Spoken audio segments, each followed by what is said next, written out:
Our final speaker is a personal friend of the Yale chapter here, and he's always made his best efforts to welcome Auburn students into the Institute. Tho Bishop is an assistant editor for the Mises Wire publication and handles press and media for the Mises Institute.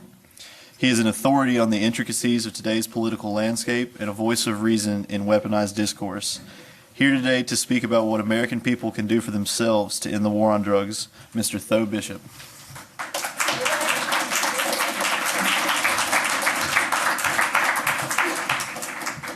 Thank you for that introduction. That was great.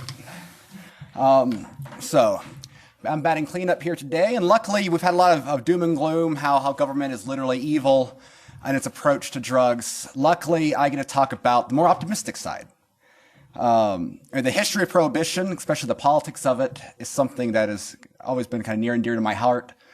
My interest in politics was really sparked by my father, who was a political consultant for a very long time. I mean, he used to he was actually one of Roger Stone's mentors back when he was cutting his teeth in political strategy. I'll tell you a little bit about his background there. One of his first successful races was actually right down the road in Columbus, Georgia. It wasn't for a candidate, but for a cause, a very important one. It was for legalizing mixed drinks in the city of Columbus. This initiative had come off the ballot twice before. It had failed twice before. And so when he took over the campaign, he had to change things up a little bit. One of the first things he did was have his police friends start breaking up some of the elite clubs where you could still get mixed beverages against the law. Of course, this aspect of it, right, drug laws and various sorts of things tend to have an element of privilege to them, right? Your chances of having your life ruined if you are the son or daughter of a powerful political figure or running the elite class is a little bit different than if you're living in a poor neighborhood, as we saw with the W. Bush administration in particular. The other side of it is that he ran a very unorthodox campaign by not doing a lot of campaigning. His idea was that he wanted people in the community to be upset and concerned that there really was no effort to do this thing that he knew that there was a lot of grassroots support for. So he would sit there in the diner in Columbus, and every time somebody would sit down next to him, he would find a way to bring up this campaign to legalize mixed drinks. And more often than not, he got the same response, that the person next to him was trying to figure out who in the world was running this campaign, that they didn't understand why they didn't see a single sign. And then when they concluded their discussion, he asked if you're going to be voting for it. He said, absolutely, I'm going to bring 3 friends with me. And sure enough, that ended up being a successful strategy there.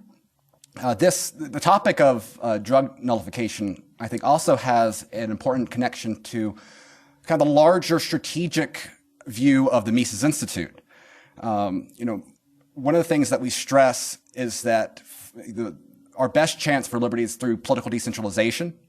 In fact, there's a great Hans Hermann Hoppe quote in his speech on what must be done, which was kind of his primer on libertarian strategy, where he talked about how because a monopoly of protection is the root of all evil, any territorial expansion of such a monopoly is per se evil too.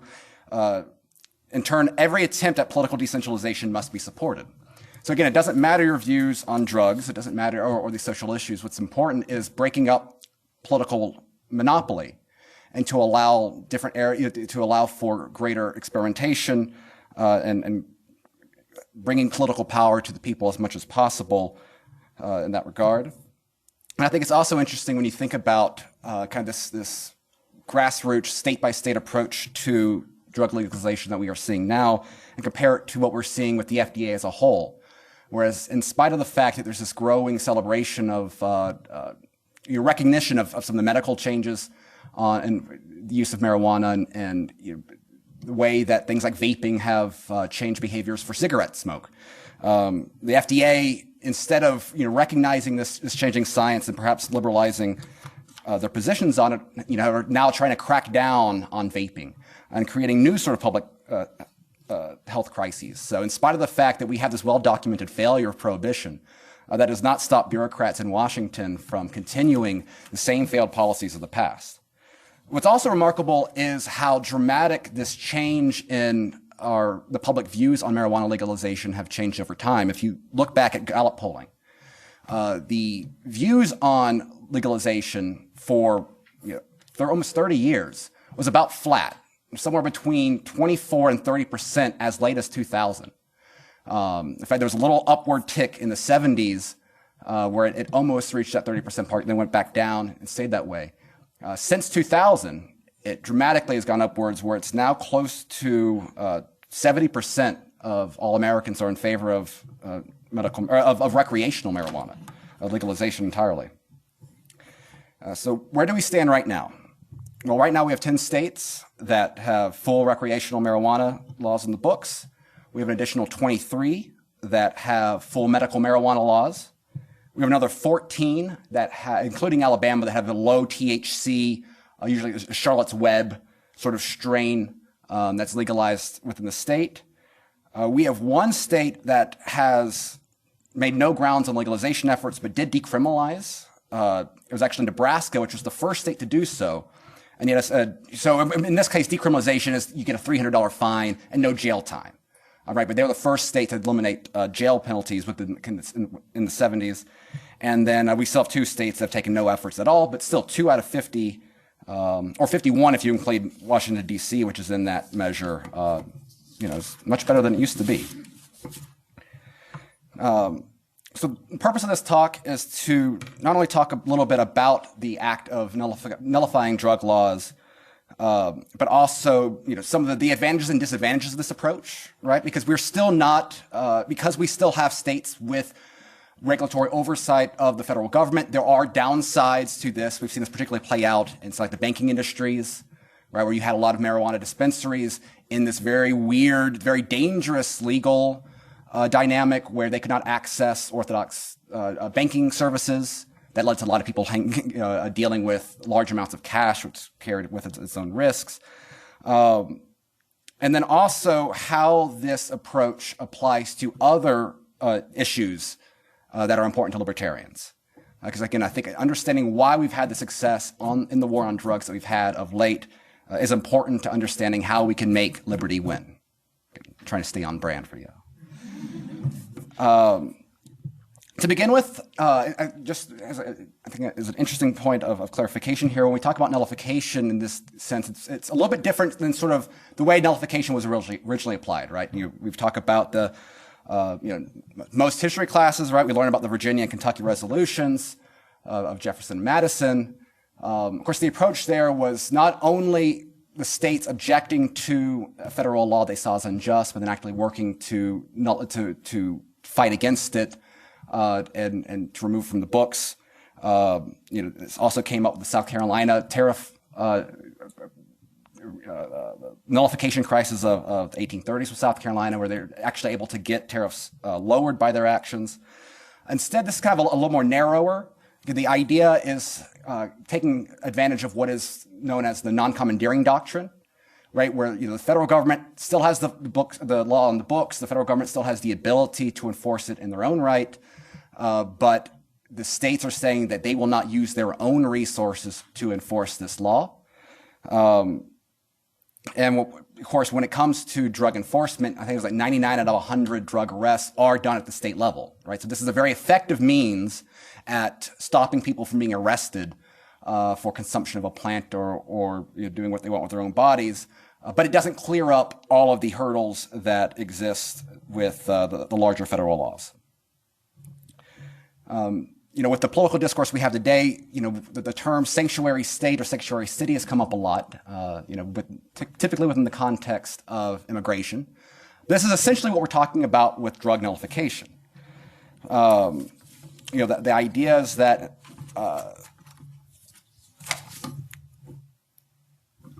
the idea is that states are saying that the federal laws in the books are not right for their locale. What's also interesting is that we also see political decentralization on the war on drugs beyond even just the state itself. We've seen cities and municipalities take steps to decriminalize these drugs, again, typically marijuana.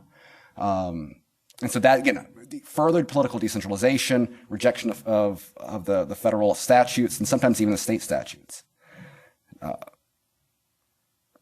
Now, what's important, though, is that, again, like this does, we had a very interesting episode play out under the Obama administration, where we saw some of the advantages and disadvantages of this nullification strategy play out with when you started seeing increased federal enforcement of drug distribution or marijuana dispensaries in 2012. Even though that he had campaigned on a very loose and lax take on marijuana dispensaries with the growing success that we had seen, especially in the medical area, the Obama administration started ramping up their crackdown on marijuana dispensaries.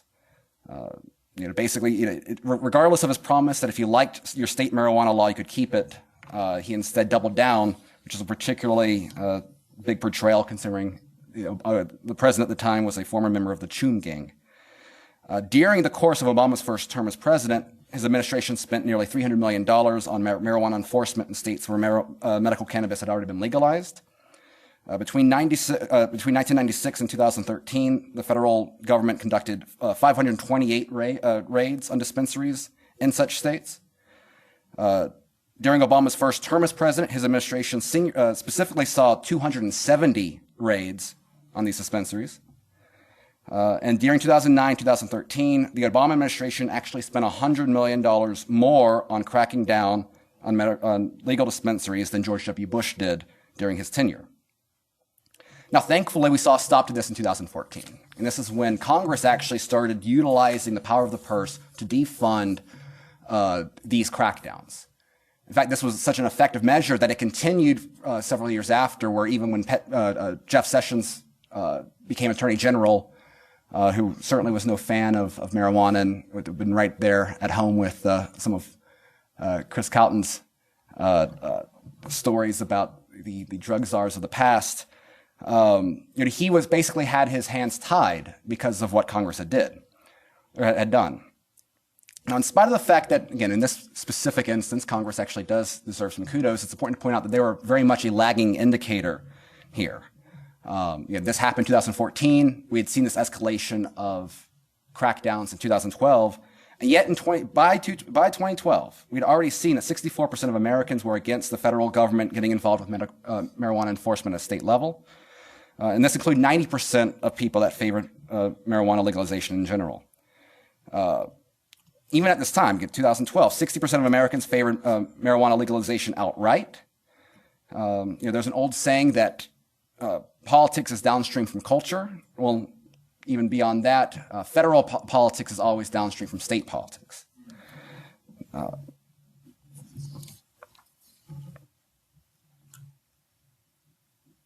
Now, one of the things I find interesting when we start discussing nullification is that it's typically kind of brought up in kind of terms of like this, the crankish right? Typically within discussions of the Tea Party and things like that. But historically, I mean, really, it's kind of more the left that has had as much, if not more, success on these grounds than the right have. You consider that it's not just marijuana laws that we've seen successful left gains being made, but also topics like gay marriage, right? And so, again, even though, so the fact is that over time, individual states decide that certain cultural differences amongst themselves make federal laws that are overbearing for the country as a whole not fit for their own specific polity. Now, libertarians as a whole, right, have always been leaders on these issues, and I think typically history has shown us to be right in that regard. But it's not a coincidence that these laws have been rolled back when you've had these issues overlap with concerns that matter to larger political entities, right? So, for example, in gay rights, marijuana is often wrapped up into like criminal justice reform approaches. It's wrapped up into public safety, public health matters, combating homeless issues that are typically part of a larger democratic platform. Nullification has also had success on the right when it usually touches on similar important issues like, say, gun rights, right? We've had, I think, 8 states that have passed nullified or passed laws that would nullify further encroachments on the Second Amendment when those concerns came up during the Obama administration. Of course, it'd be interesting to see if they would apply if Trump did it.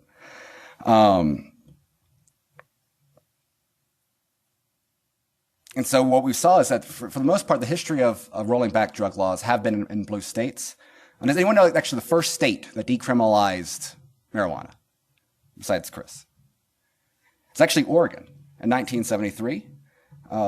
What's interesting is that you do have a few kind of traditionally red states, almost all Western states. In fact, Alaska has been one of the leading conservative states in this regard.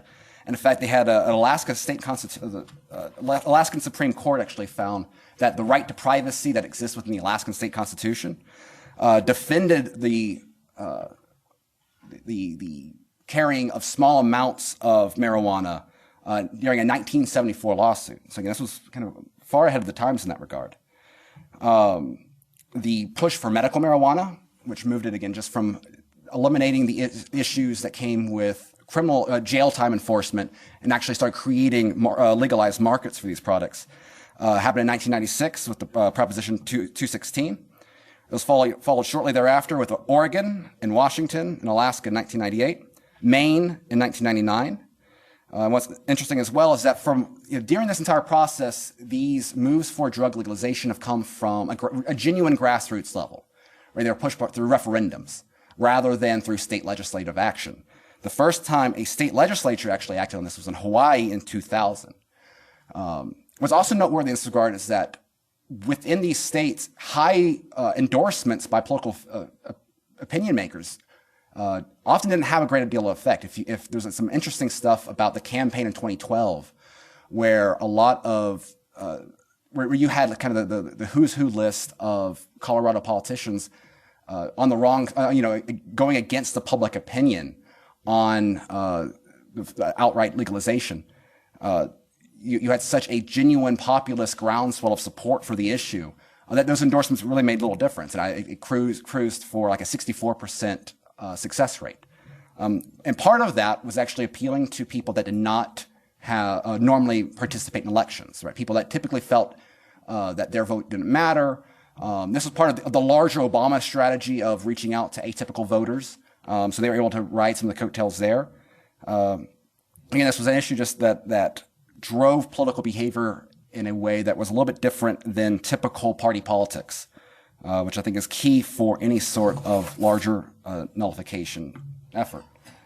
What's exciting now, and I know this question come up earlier, is that it's not as if these states are simply passing laws changing the way marijuana is handled and saying, okay, mission accomplished, the job is done. We're starting to see movements for legalization of psychedelics. Oregon and Colorado in particular have taken, I think, the largest steps in looking to decriminalize magic mushrooms, LSD, MDMA, and other psychedelics for medicinal use.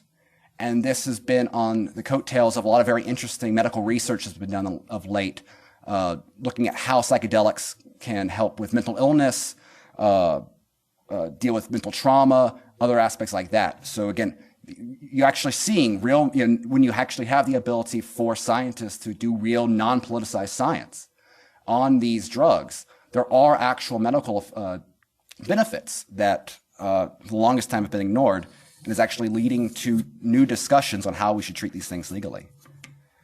Oregon has also taken steps to reclassify not just psychedelics, but heroin, cocaine, and methamphetamines from a felony to a misdemeanor in an effort to curb drug use. So again, the excitement here is that I think more often than not, what the war on drugs has, or what this gradual state-by-state nullification approach has done, it plays directly to that change in public perception on marijuana as a whole. Because the more that you actually have areas of the country where you can allow for experimentation in civil laws, then we can suddenly realize that reefer madness, really is not a thing. When you have states like, when everyone knows that California's medical marijuana law, which is very, very loose, and essentially kind of a pseudo form of recreational legalization, when California is able to experiment with that and does not burn to the ground, California has other issues, right? But that's not one of them. That helps make it easier for other legislators to discuss these things. And I think this is an important part for kind of this larger battle that we're facing with the discussion of rising appeal of socialism in America as a whole right now. Right? Most Americans are not overtly ideological. They're very pragmatic. People are attracted to socialism because they think that, oh, well, it works for Denmark and Sweden. Doesn't, why can't it work for us? Why can't we get some of that? Why can't we secure the bag that, the Swedes are getting? And, this allows for similar experimentations for the benefits of markets. How many of you have actually been to a legal marijuana dispensary? I was out in LA last year and I had to look at it. I don't know, especially being in California, I don't know how any socialist could walk into a legal marijuana dispensary and still hate markets. I mean, you walk in there, it looks like an ice store. I mean, it's this kind of lights everywhere. You've got all sorts of, you got ice cream in the corner. You got all sorts of stuff. But again, it allows for larger experimentation. And I think people are moved by this, by being able to see the fact that, hey, like you can do things that are considered radical, and the sky very much will not fall. The other interesting aspect about nullification kind of being perceived as kind of a right-wing tactic is that that many conservatives outright oppose nullification. This includes the Heritage Foundation, Mark Levin, supposed to be a great constitutional scholar, allegedly. They've all opposed on the ideas, again, like this is against law and order. In a way that they're not entirely wrong. The Ryan McMakin, who I think is, I'm biased, but I think he's one of the best writers out there. He has a great article that I would suggest if you're interested in the topic called When Nullification Works and When It Doesn't. And as he explains, nullification has never been a legal tactic. It has always been an extra-legal and a political one. Law and politics are two different things. And the fact that something is illegal does not mean it's politically infeasible or impossible. So if we were to go back to the saying I mentioned earlier about politics being downstream of culture, well, law is even downstream from politics. Now, in this article in particular, he looks at the success, going back to the Civil War era, or this pre-Civil War area, at the success that free states had at illegally nullifying fugitive slave laws by simply refusing to enforce them. These states were, in fact, so successful at nullifying federal fugitive slave laws that South Carolina specifically mentioned the lack of enforcement in their Declaration of Secession. Again, on the basis of law, South Carolina was fully in their right to expect assistance from states in the Union to bring back runaway slaves. But what they could not do is compel states to act immorally if they did not wish to do so. Ryan goes on to highlight another important component to successful nullification. It only works when it's grounded in government inaction. And I quote, when nullification enjoys either the indifference or support of a sizable portion of a local population and is based on encouraging government inaction, it tends to work. In the case of marijuana law and immigration law, local governments have refused to enforce federal law, and the same was true with anti-slavery nullification. Again, I think this is exactly why this is the sort of tactic that is immediately appealing to libertarians. There's very little that we want government to do. In fact, most of us, including perhaps one or two in this room, want there to be no government at all. It's also why nullification particularly rewards, I think, radical ideas far outside the realms of rational political discourse in Washington. Since nullification almost necessarily requires a topic that has an emotional or moral attachment to succeed, it lends itself to more complete reforms rather than a compromise that might emerge through a traditional political process. Now, of course, simply nullifying it does not mean that we're now living in some, in Ancapistan. Simply because a federal law is nullified does not mean that states and other legislators can come in and do all sorts of bad things. We've seen this again play out, unfortunately, with the issue of marijuana laws. In spite of the fact that it's now legal, you still have a very healthy black market for marijuana in legalized states, because why? Simply because it's a lot more expensive than black markets quite often, because of tax policies that are involved. In Alaska, for example, they have no state sales tax. Marijuana growers pay a tax of $50 per ounce when selling the product. In California, cultivators pay a per ounce X rate, and there's additional rate put on sellers. Colorado has a 15% excise tax on marijuana sales, which is actually up from 10% that it originally had. Maine hasn't quite figured it out yet, at least when I got this from the Tax Foundation. Massachusetts just recently raised their excise tax to a little over 10%, which is unfortunately it started out at 3.75%, which would have made it by far the lowest in the country. Nevada has an excise tax and then a 15% fair market value tax. You have all these new bureaucracies that arise, right, to try to figure out ways of getting more money and more control. Oregon typically doesn't have a sales tax for most items, but they have a 17% sales tax on marijuana. And the great state of Washington has a whopping 37% sales tax on recreational marijuana, which, again, will keep many black market operators in business. Perhaps even worse, though, than the tax component that gets involved here is the rent-seeking and the cronyism that deals with licensing and other forms of regulation. My home state is Florida. In 2014, we passed a medical marijuana law. No, 2016. First came out in 2014. Then the state legislator got to have fun playing with it. They, for the longest time, tried to control the THC output. They made it had a smokable ban, which was just recently lifted at the after the campaigning of Ron DeSantis when he won the governorship. But worst of all is that they have very, very tight controls on who can start a marijuana farm, essentially. In order to do so, in order to get a license, you have to be in the Florida agricultural business for over 30 years. You must grow at least 400 plants. The business must provide proof that it can withstand startup costs and withstand any financial downfall. So again, you must be a very, very large commercial player. And even if you satisfy all of those, they can still, it is not a shall issue state. It is a may issue state when it comes to marijuana licensing. What's also interesting is that within the state of Florida, it requires what's called vertical integration of the product. So this means that if you are a farm, you must also be the distributor, and you must also be the pharmacy itself. What I think is particularly telling about this is that when you've had in the past, we've had recent battles over craft brewery legislation. There we have the complete opposite system. It is illegal to be a distributor, to be a brewer, to be a bar, right? And so, for some reason, and this has been a major issue because if you're a craft brewery, right, then you want to sell your beer at your brewery.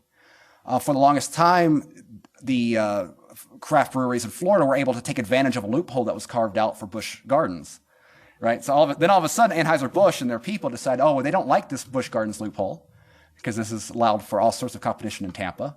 So there's this big battle to try to eliminate it, try to shut down craft breweries. Luckily, the craft brewers were successful. So again, that's one of the best reasons to visit Tampa. But again, when it came to writing the laws that were going to govern marijuana, again, all of a sudden, all this wisdom that they were convinced was important for the selling of spirits no longer applies. So again, nullification isn't itself a surefire solution to libertarian causes. But what it does is change the battlefield for political action, and one towards a more state level where I think libertarians can have a much greater success. We have, I think, probably 2, maybe 3 legislators in all of Washington. I think probably proudly wear the libertarian label. Mosh, Massey, and Rand Paul. We probably have at least that many in every single state legislator in the country. Some legislatures we have more. I know in Florida we've got the current Speaker of the House, even though he's not always, not quite a pure, consistent Rothbardian in all things. He self-identifies as a libertarian on many issues. There's a great legislator in Tampa named Jamie Grant who retweets Mises articles quite regularly, so I'm a big fan of his. Again, you have a number of, there used to be a great state legislator in Texas, David Simpson, who was a Ron Paul guy and had his own very unique approach of selling marijuana nullification in Texas, where he simply kind of grounded it on biblical values, right? God made this plant, and so therefore the state itself should not be deeming it immoral. So again, I think adjusting the battlefield, turning our attention away from Washington and away from those federal bureaucracies and into the state level, where we can make some more significant gains, I think is one of the key strategic approaches that we must adopt as a libertarian movement. And what's exciting is that, it's not just drug laws that can have success with this approach. Again, we've seen this play out with a variety of different issues. Immigration issues played out in blue states. We've seen gun rights play out in red states. But we can even get more creative than that. And there's a great organization called the 10th Amendment Center, which if you are not already a fan of, if you're not already following, I can't encourage your stuff enough. It's a small operation founded by Michael Bolden, who's a good friend of the Institute, lives out in California. I don't know why. But they, for the amount of funding that they have, I mean, they punch way above their weight. I mean, getting involved in issues around the country. One of the really cool successes they had is even something like NSA data collection. And you think, okay, well, this is obviously a very federal issue. How can nullification play a role in limiting the state on this? Well, in Utah, they passed a bill called HB 57, which actually prohibited law enforcement agencies from accessing electronic data on the cloud without a warrant. And it also prevented state and local law enforcement from cooperating with federal investigations if they did not have a warrant. So again, this is a way that Utah has protected its residents against unlawful search and seizures, right? And this is one of the key topics that Rand Paul, for example, loves to pound the table on in the Senate. We hear something where a state has actually been able to take steps to make meaningful differences in the way that your data is handled in its relationship to law enforcement. In Michigan, there's a new law banning material support or resources for warrantless federal surveillance programs. This means that they can't support even the building of new offices or buildings that are designed with the intent to conduct warrantless surveillances. Again, unless there is a warrant and full legal authorization there. It also prevents funding for training, even of people, for the purposes of these sort of programs. So again, two states that have actually taken massive issues on the issue of federal data collection. Now, of course, it would not be a Mises Institute event if we did not talk about money. And this is another area where we're seeing nullification pop up in very interesting ways to provide protections for state residents. We now have 15 states that have passed laws legalizing gold and silver for the use of as a use of legal tender within the states themselves. This includes Wyoming, Utah, Arizona, Kansas, Oklahoma, Texas, Indiana, Missouri, Louisiana, Tennessee, and South Carolina. Texas has even gone the extra step in creating a state gold bank to serve as a state depository. Now, this is a major issue because the reason why these states are naturally attracted to gold and silver is because this is constitutional money. There's a lot of great work by a scholar named Ed Vieira that has talked about this issue. If you're interested at all, in 2013, he gave a talk at the request of Ron Paul's office that I was able to attend in Washington called What is Constitutional Money? He outlines his entire approach of kind of a state-by-state nullification approach to nullifying the Fed. And again, this is also something the 10th Amendment Center is very active at. And it's not just limited to this. We've seen in Wyoming where a great friend of the Institute supporter, a brilliant woman named Caitlin Long, has been pivotal to pushing statewide legislation there that has unique legal recognition of cryptocurrencies and kind of the creation of these tokens. And what it does is create the most progressive framework in the United States for this growing industry of blockchain technology. And as a result of that, to show and kind of as an indication of its significance, we've seen a massive influx of investment from these companies, from this sector into Wyoming. Now, if there's any law that actually get people to leave Silicon Valley and move to Wyoming, then obviously that's legislation that's worth paying attention to. So again, in conclusion, I think that there is a lot to be excited about within the war on drugs. We are seeing fewer and fewer people being thrown behind bars simply for recreational use of drugs. We are seeing new conversations about how these substances should be considered entirely. We are seeing a lot of pressure being pushed on the federal bureaucracy. Trump has said that he would support a declassification or a rescheduling of marijuana by the FDA. It's going to be interesting to see if how that plays out with election times coming near. I mean, it's possible that within by December, this may be done. But this is something that for the longest time was considered radical. For the longest time, really only had the support amongst high times libertarians and many in counterculture. That has now become political mainstream. And I think a big part of it has been the ability for states to take a leading role, to not simply stand on the sidelines and let Washington decide what's best for them. And therefore, I think Yale's mission of trying to win at the door and filling state legislators with people that understand the importance of liberty, that understand the proper, that understand the importance of reining down government and limiting its exposure to our lives is something that is very exciting. And one of the many reasons why I'm very happy that you guys are here at the Mises Institute today. So thank you very much.